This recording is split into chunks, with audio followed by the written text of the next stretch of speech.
I'm reading now the personalities in the Philippines. It might be true, it might not be true. Isang taon na mula ng pangalanan ni Pangulong Duterte ang 159 na opisyal ng gobyerno, kabilang na ang ilang huwes, ilang opisyal ng AFP at PNP, mga alkalde at bise-alkalde na di umano'y sangkot sa kalakaran ng iligal na droga. Rinaldo Parahinog, alias Andong, the mayor of Osamin City. Nova Princess Parahinog Chavez. Baka sakali mademanda itong mga taong ito, administrative or criminal, then this should have due process. Mula noong 2016, 3 alkalde na sangkot umano sa droga ang napatay.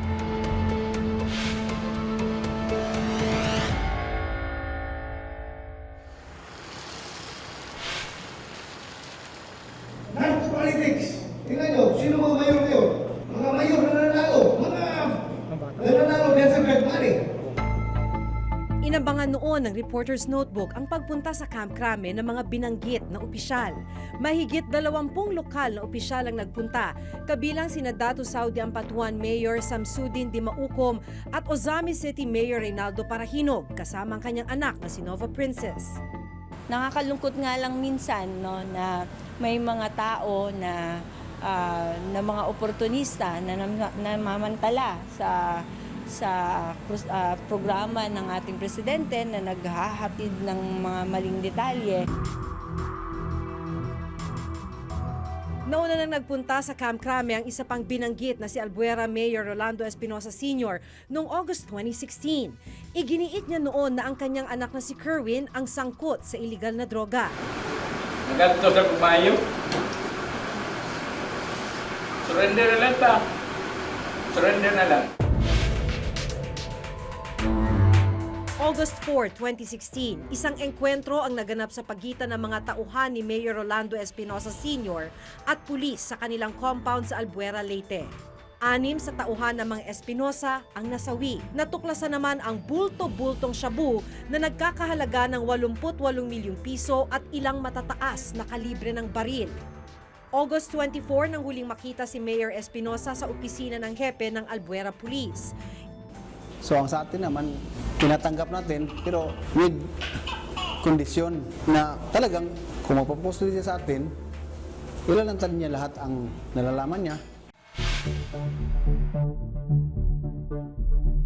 November 5, 2016, napatay si Albuera Mayor Espinosa sa loob mismo ng kanyang selda sa Leyte Sub-Provincial Jail. Search warrant number SW 2016. Nanlaban daw si Mayor Espinosa habang hinahainan ng search warrant ng mga tauhan ng Criminal Investigation and Detection Group o CIDG Region 8 na pinamunuan ni Superintendent Marvin Marcos. October 28, 2016, napatay si Datu Saudi Ampatuan Mayor Dimaukom matapos umano nilang makaenkwentro ang PNP Anti-Illegal Drugs Group sa Makilala, North Cotabato.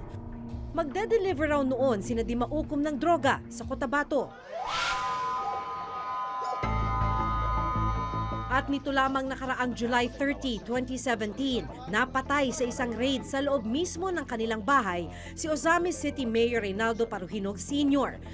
Bandang 2:00 ng madaling araw ng isilbi ng PNP Criminal Investigation and Detection Group o CIDG ang 6 na search warrant sa alkalde at sa pamilya Parahinog dahil umano sa pagtatago ng iligal na armas. Pero nagkaenkwento raw matapos paputukan umano ng mga tauhan ng alkalde ang mga pulis. Pagdating ng kuanong tropa, yung first na vehicle na dala namin, yun ang una na naputukan. Pagkatapos yung tao namin nakasakay, natamaan, din go on na nag-change of fire na.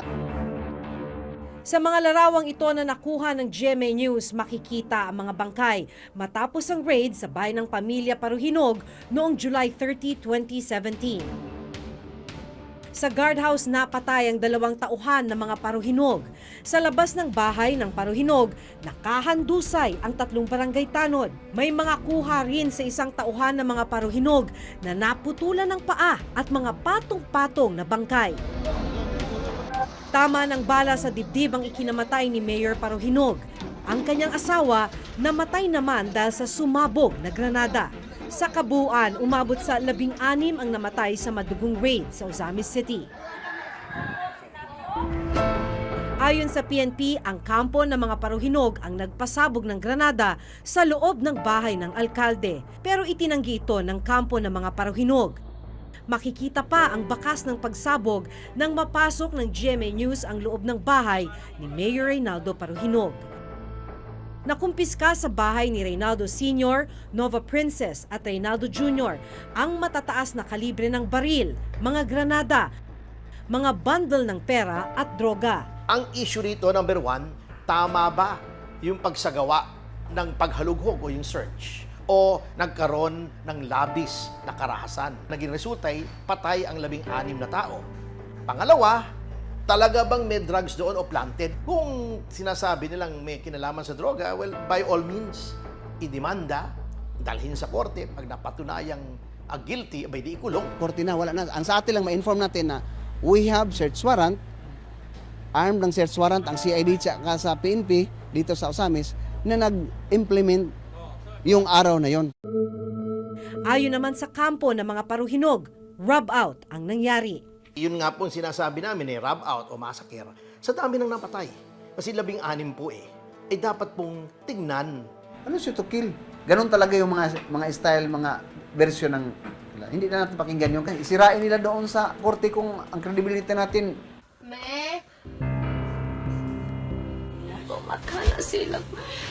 Pamatay sila, Nakuha naman ng GMA News ang isang cellphone video kung saan makikita ang anak ni Vice Mayor Nova Princess habang nasa itaas ng kanilang bahay.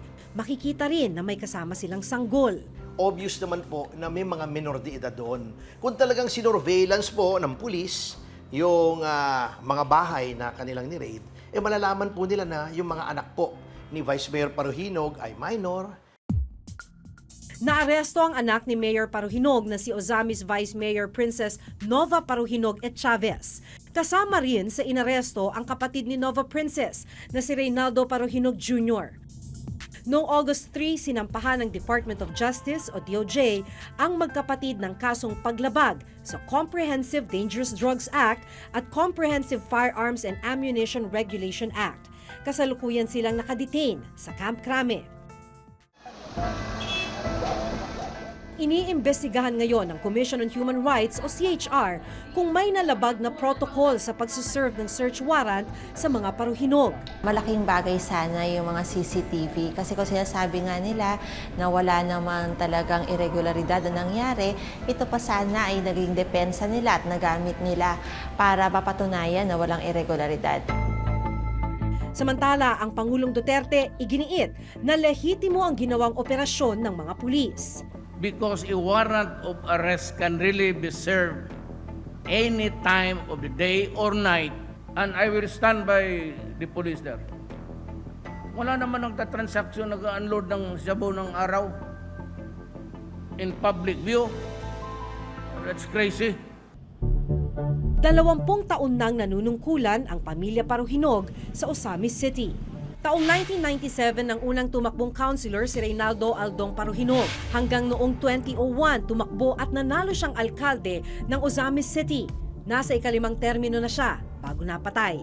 Kasalukuyang board member ang kanyang kapatid na si Octavio Ongkoy Paruhinog Jr. Councilor naman ang isa pa nilang kapatid na si Ricardo Ardot Paruhinog. Naging board member din ang isa pa nilang kapatid na si Renato Nato Paruhinog. Vice-alkalde naman ang anak ni Aldong na si Nova Princess Paruhinog et Chavez. Nova Princess Paruhinog Chavez used to be the wife of, I think, Colanco. Nasentensyahan ng habang buhay na pagkakakulong dahil sa kasong robbery. Sa loob mismo ng Bilibid ay naging boss din si Colanco ng isang drug operation mula mismo sa maximum security compound. Unang nakilala ang pangalang Paruhinog ng pamunuan nito ni Octavio Paruhinog Sr., ama ng napatay na alkalde, ang Kuratong Balileng. Mula sa pagiging isang vigilante group, nasangkot ito sa bank robbery at kidnapping. hanggang sa maganap ang di umano'y rub-out sa ilang miyembro ng Kuratong Balileng noong taong 1996. Na-dismiss ang kaso laban sa dating pinuno ng Presidential Anti-Crime Commission Head na si Panfilo Lacson na nanguna sa operasyon. This is the matrix of the diagram. Bukod sa mga narco-politician, July 2016 nang pangalanan naman ni Pangulong Duterte ang ilang malalaking taong sangkot umano sa iligal na droga. Kinukonsiderang isa sa mga drug hotspot ang Cebu at nagsisilbi daw itong transshipment point ng iligal na droga sa iba't ibang bahagi ng Visayas.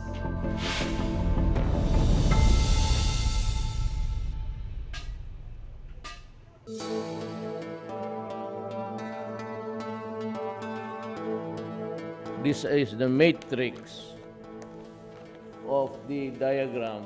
Bukod sa mga narco-politician, July 2016 nang pangalanan naman ni Pangulong Duterte ang ilang malalaking taong sangkot umano sa iligal na droga. Kabilang sa mga tinukoy sina Peter Co at Herbert Colanco na parehong nakakulong ngayon sa Bilibid at si Peter Lim. Nandito tayo sa Cebu City kung saan nito lang nakarang linggo ay hinainan ng Criminal Investigation and Detection Group o CIDG Central Visayas ang isa pang personalidad na nauna ng pinangalanan ni Pangulong Duterte na bahagi ng drug matrix sa bansa, ang negosyanteng si Peter Lim alias Jaguar. Matatandaang noong July 2016, nakipagpulong pa si Peter Lim kay Pangulong Rodrigo Duterte. At ito lamang Huwebes, humarap siya sa media dito sa Cebu City. I'm scared about my life because of the false accusation. People might think it is true and it's not true. I've never been in that business and I will never be in that business. Nito lamang nakarang Huwebes, humarap sa media si Peter Lim. Sa isang panayam, muli niyang iginiit na walang katotohanan ang mga ipinaparatang sa kanya. Thank you for the opportunity. At least ito, pinakita mo to show na nandito kayo. Yes. You've never been into hiding. No, I don't hide. Why should I hide? Oo nga. Diba? I'm happy you are given this opportunity to answer and to rebut whatever they're saying because it's all a lie. Sinampahan na sa Department of Justice ng reklamong paglabag sa Comprehensive Dangerous Drugs Act si Lim. Pinapaharap siya sa DOJ sa August 14. Ayon sa CIDG, isang aide ng mga Espinosa ng Albuera ang nagsabing kabilang sa pinagkukunan nila ng droga si Lim. Nag-meeting pa raw sila sa Thailand noong 2015 para sa bentahan ng droga. So, you never left the country? No. In May? On that one, they say guys, we met in Thailand like this. Oo. No, I'm sure I was not there. Ang Hilton Motors Corporation ay isa lamang sa maraming negosyo ni Peter Lim dito sa Cebu. Sa compound na yan, nagsimula ang negosyo ng kanyang pamilya 45 taon na nakakaraan. Sa isinagawang full background investigation ng CIDG Region 7, nasa 2 dangkal ng business records ni Peter Lim ang nakuha nila mula sa Securities and Exchange Commission. Kung matatandaan, July 2016, nang makipagkita si Lim kay Pangulong Rodrigo Duterte para umano linisin ang kanyang pangalan. Hindi pa masagot ni Lim ng diretsyo kung sisipot ba siya sa August 14 sa DOJ. If Mr. Peter Lim is fearing for his life for this particular appearance of him before the DOJ, PRO 7 is offering security for his safety. Para ba sa PRO 7, mas mahalaga ba na siya'y buhay? For PRO 7, we value that he is still alive. It is better for him to divulge everything what he knows. Taong 2012, nang magkaroon ng congressional inquiry tungkol sa pagkakasangkot ni Peter Lim sa drug trafficking sa Cebu, tumistigo noon laban kay Lim ang dalawa niyang dating empleyado na sina Bernal Liu at Ananias D. Walang naisang pangkaso laban kay Lim dahil sa kakulangan umano ng ebidensya, pero parehong pinatay ang dalawang testigo na sina D at Liu. Sabi ko nga, sa Iloilo is the bedrock. Doon pinapadaan ang Cebu sa Visayas. It contaminated all. I see Cebu as also a hotspot sa droga. Kasali ang pulis.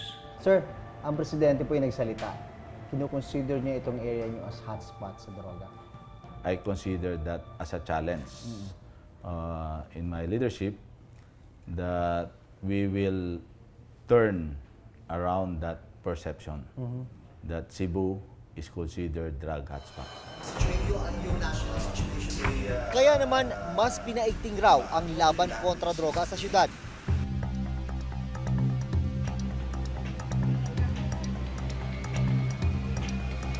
Nito lamang Martes, idinukomento ng Reporter's Notebook ang isinagawang drug raid sa Cebu City.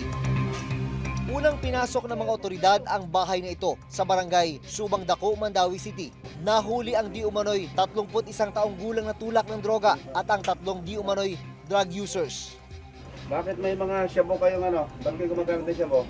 Kasama sa na-recover ang ilang sachet ng pinaghihinalaang shabu at ilang drug paraphernalia. Ano galing yan? Sa bayan? Ito yung droga, sa'yo yan.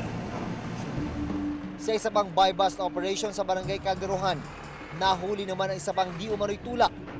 Na-recover din ang ilang sachet ng pinaghihinalaang shabu. Pero itinanggi niyang sangkot siya sa droga. Nito lamang nakaraang linggo, nahuli rin ang 2 babaeng nagtangkang magpasok ng ilang pakete ng shabu sa loob ng Mandawi City Jail. Ang droga, ipinasok umano sa ari ng 2 babae para maitago. As of now, continuous yung operation natin at every day you could see in our daily accomplishment report that we are still able to arrest drug pushers, and lately we were able to neutralize through the service of search warrant considered the level 2 high value target in the name of Sensil. Pero bukod sa mga maliliit na sangkot sa illegal na droga, mahalaga rin daw na matiyak na mapanagot ang mga malalaking taong nagpapatakbo ng illegal na kalakalan. Kailangan pulido yung ebidensya at saka hindi lang basta haka-haka o kaya usually yung sasabihin nila ay confidential informant. Kung itong mga narco-politicians ay talagang suportado ng mga smaller drug lords or kung ano man, may network, hanapan nila ng pruweba yung network. Makalipas ang mahigit 1 taon sa pwesto ng bagong administrasyon, nananatili pa ring problema ang droga sa bansa. Katunayan, ang Pangulo na rin ang nagsabi na bumalik ang bentahan ng droga sa Bilibid. Kaya dyan sa Bilibid, baski anong gawin natin, pasok ng pasok pa rin ang mga...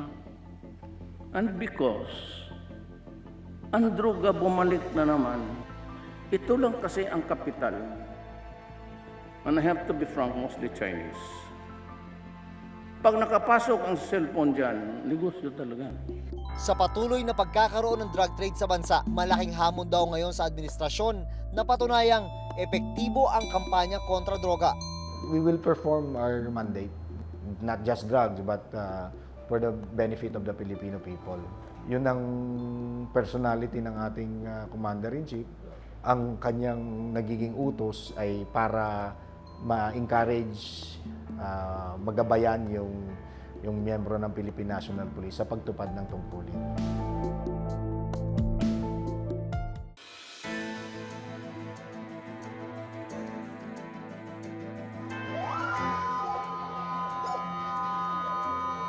Sa laban kontra droga ng pamahalaan, mahalagang magkaroon ng masusing imbestigasyon sa mga taong isinasangkot sa kalakaran. Nang sa gayon, kapag may mga matibay na ebidensya, matukoy rin ang ugat ng problema.